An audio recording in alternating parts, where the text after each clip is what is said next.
बदकिस्मती ये है क्योंकि इसका सच जो है वो आवाम के सामने लाना है, इसका चेहरा आवाम को दिखाना है,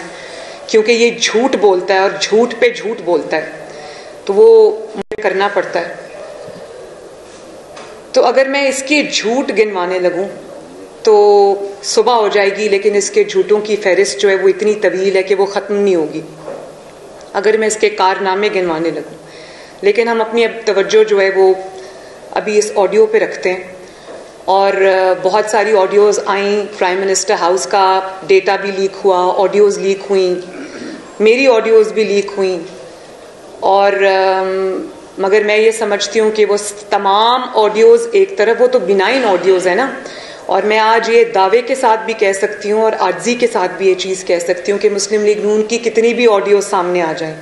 मुस्लिम लीग नून की जो आपस की प्राइवेट कॉन्वर्सेशंस हैं, ऑफिशियल कॉन्वर्सेशंस हैं, चाहे वो घर पे हों या वो प्राइम मिनिस्टर के ऑफिस में हों, कभी आपको कभी मुल्क के ख़िलाफ़ कोई चीज़ सुनने को नहीं मिलेगी। इंशाअल्लाह ताला ना है, ना हुई है, ना होगी, क्योंकि मुस्लिम लीग नून अपना मफाद, सियासी मफाद कुर्बान कर सकती है, लेकिन पाकिस्तान के मफाद पे, पाकिस्तान की सलामती पे मुस्लिम लीग नून कभी समझौता नहीं करेगी। तो हमने बड़ा सुना जब इसको पता चल गया कि इसकी हुकूमत जाने वाली है और इसके मेंबर्स, इसके अपने मेंबर्स इसके ख़िलाफ़ हो गए हैं और वोट ऑफ नो कॉन्फिडेंस कामयाब होने वाला है, तो साजिश कॉन्स्पिरेसी की हमने सुन के हमारे कान पक गए। मुझे तो पहले दिन से पता था कि ये शख्स झूठ बोल रहा है, लेकिन जाहिर है कि जब एक शख्स इस तरह झूठ बोले, वो वजारत उज़्मा के 4 साल गुजार कर जब वो टीवी पर आए और सियासी जलसों के अंदर वो एक कागज़ लहराए और कहे ये साइफर है, ये ख़त है जो मुझे आया है, तो इंसान सोचने पे मजबूर तो हो जाता है ना कि ये क्या बात कर रहा है। हो सकता है भाई किसी ने धमकी दी हो, मुझे बहरहाल पहले दिन से पता था कि ये झूठ बोल रहा है, क्योंकि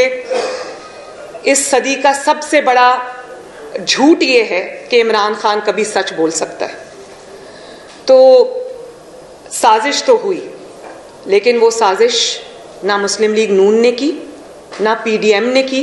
ना पीपल्स पार्टी ने की, ना वो इस्टेब्लिशमेंट ने की, ना वो किसी और मुल्क ने की, ना वो किसी गैर मुल्की सफ़ीर ने की। वो साजिश हुई है और उस साजिश का मास्टरमाइंड फॉरेन फंडेड फितना इमरान खान है, और उसके जो अकम्प्लिसेस इन क्राइम हैं, उसके जो एडर्स हैं, अबेटर्स हैं, सहूलतकार हैं, उसके अंदर उसका जो प्रिंसिपल सेक्रेटरी है आज़म खान, उसके अंदर जो उस वक्त के फॉरेन मिनिस्टर, इस फितना की हुकूमत का जो फॉरेन मिनिस्टर थे शाह महमूद कुरैशी साहब, और इनकी जो जमात है उसका जो सेक्रेटरी जनरल है असद उमर साहब, ये 3 लोग उसमें शामिल हैं, और इस गैंग का सरबराह इमरान खान खुद है। और देखें, अफसोस की बात है, वो प्राइम मिनिस्टर हाउस, वो प्राइम मिनिस्टर का दफ्तर जिसके अंदर बैठ के अवाम की बेहतरी के प्लान बनते हैं, अपनी हुकूमत को किस तरह से उसने डिलीवर करना है, जो मुल्कों के साथ अपने ताल्लुकात कैसे बेहतर करने हैं, इकॉनमी कैसे बेहतर करनी है, सिक्योरिटी कैसे बेहतर करनी है, आवाम आदमी को रिलीफ कैसे देना है। मैंने तो 4 साल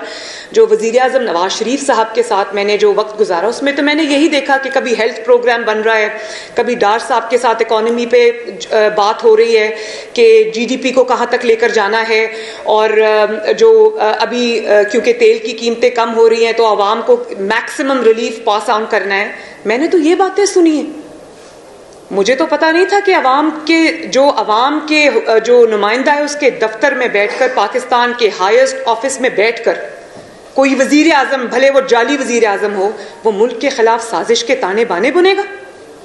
और फिर सिर्फ साजिश नहीं हुई, ये सिर्फ एक कॉन्स्पिरेसी थ्योरी नहीं थी कि मुझे मुल्क से मुझे वजारत उज़्मा से निकाल रहे हैं, या मेरा वोट ऑफ नॉन कॉन्फिडेंस जो है वो कामयाब होने जा रहा है। ये टैंपरिंग हुई है। ये इससे ज्यादा सीरियस बात हुई है कि आप कहते हैं एक साइफर आया है, तो वो आप उसको कह रहे हैं कि चुपके से वो जो साइफर है उसको अवाम को क्या पता, असद उमर ने, इतना क्रेडिट मैं असद उमर साहब को देती हूँ कि उन्होंने कहा कि सर ये कोई लेटर तो नहीं है, ये तो ट्रांसक्रिप्ट है। ट्रांसक्रिप्ट का लोगों को क्या पता, साजिश बनाओ ना। जैसे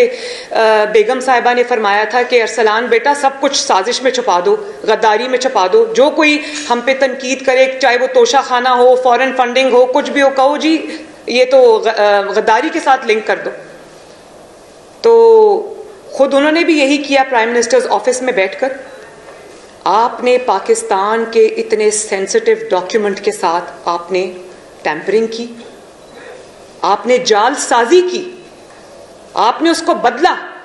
और अभी जैसे डार साहब ने आपको बताया और कल कैबिनेट मीटिंग में भी ये बताया गया कि वो साइफर जो है उसकी ओरिजिनल कॉपी जो है वो पड़ी हुई है मिनिस्ट्री ऑफ फॉरेन अफेयर्स में, और उसका जो वो था कॉपी थी वो वजीर आजम हाउस से गायब है।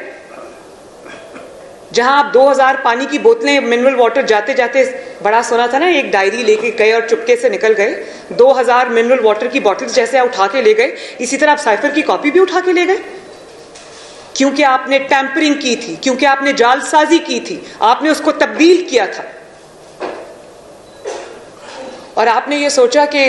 अवाम तो बेवकूफ है, चुप करके ये कर दो, लोगों को क्या समझ आएगी। इससे आपने पाकिस्तान की जो इज्तिमाई दानिश है